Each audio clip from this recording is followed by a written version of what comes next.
Hi అండి. Daily ఇంట్లో ఇడ్లీ, దోస లాంటి రెగ్యులర్ బ్రేక్‌ఫాస్ట్‌లు అయితే చేస్తూనే ఉంటాం కదా! అప్పుడప్పుడు హెల్తీగా చేసుకోవడం కూడా చాలా ఇంపార్టెంట్ అనే చెప్పాలి. అలాంటిదే జొన్న పిండితో చేసుకునే అట్లనమాట. అప్పటికప్పుడు ఇన్‌స్టెంట్‌గా చేసుకోవచ్చు. నేనైతే అప్పుడప్పుడు ఇంట్లో ఈ విధంగా ఇన్‌స్టెంట్‌గా అట్లయితే ప్రిపేర్ చేస్తూ ఉంటాను. ఈ జొన్న పిండి అట్లనేది ఏ విధంగా వేయాలో ఇప్పుడు చూద్దాం. ఈ అట్ల కోసం ముందుగా ఒక మిక్సింగ్ బౌల్ తీసుకొని అందులోకి 1 కప్ వరకు జొన్న పిండి, హాఫ్ కప్ వరకు గోధుమ పిండి, క్రిస్పీనెస్ కోసం హాఫ్ కప్ వరకు బొంబాయి రవ్వను కూడా యాడ్ చేసుకోవాలి. ఇప్పుడు ఇందులోకి టేస్ట్‌కి సరిపడగా సాల్ట్‌ని అయితే 1 స్పూన్ వరకు అయితే యాడ్ చేసుకోండి. ఆ తర్వాత కొద్ది కొద్దిగా వాటర్‌ని యాడ్ చేసుకుంటూ పిండి అనేది ఎక్కడ ఉండలు లేకుండా మిక్స్ చేసుకోవాలి. అయితే ఇక్కడ ఒక చిన్న విషయం చెప్తాను. అదేంటంటే జొన్న పిండి డైరెక్ట్‌గా ప్యాకెట్ల పిండి తీసుకోకుండా జొన్నలు తీసుకుని ఆడించుకుని పిండి తీసుకుంటే ఇంకా మంచిదని చెప్పాలి.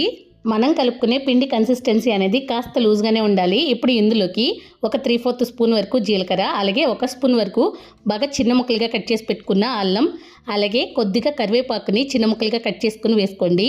కరివేపాకు ఫ్లేవర్ అనేది అట్లలోకి చాలా బాగుంటుంది. అలాగే స్పైసీనెస్‌కి తగ్గట్టుగా 5, 6 పచ్చిమిర్చిని చిన్న ముక్కలుగా కట్ చేసుకుని వేసుకుని, అలాగే ఒక ఫుల్ క్యారెట్‌ని తురుముకొని వేసుకున్న తర్వాత ఒక పెద్ద ఉల్లిపాయని బాగా చిన్న ముక్కలుగా కట్ చేసుకుని వాటిని కూడా ఇందులోకి వేసేసుకుని అంతా కలిసేలాగా బాగా మిక్స్ చేసుకోవాలి.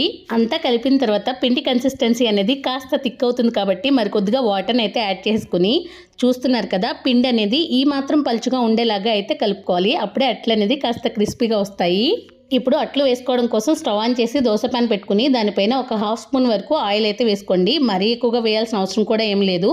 ఆ తర్వాత దీని మీదకి ఒక గరిటిన్నర వరకు పిండి అయితే వేసేసుకుని ఇలా నెమ్మదిగా అయితే స్ప్రెడ్ చేసుకోండి. ఆ తర్వాత ప్యాన్ మీద అట్టు కవర్ అయ్యేలాగా మూత పెట్టేసుకుని మంటను లో టు మీడియం ఫ్లేమ్లోకి అడ్జస్ట్ చేసుకుని ఒక సైడ్ అంతా మంచిగా కాలేంత వరకు మూత ఉంచుకుని అట్టు అనేది ఈ విధంగా కాలిన తర్వాత వెనక్కి టర్న్ చేసేసుకుని ఆ తర్వాత అయితే మూత పెట్టొద్దు.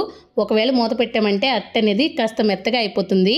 అందుకని మూత లేకుండానే అట్టు అనేది ఇంకొక 4-5 నిమిషాల పాటు బాగా వేయించేసుకుని తీసుకుని వేడిగా సర్వ్ చేసుకుని తింటే చాలా టేస్టీగా ఉంటుంది.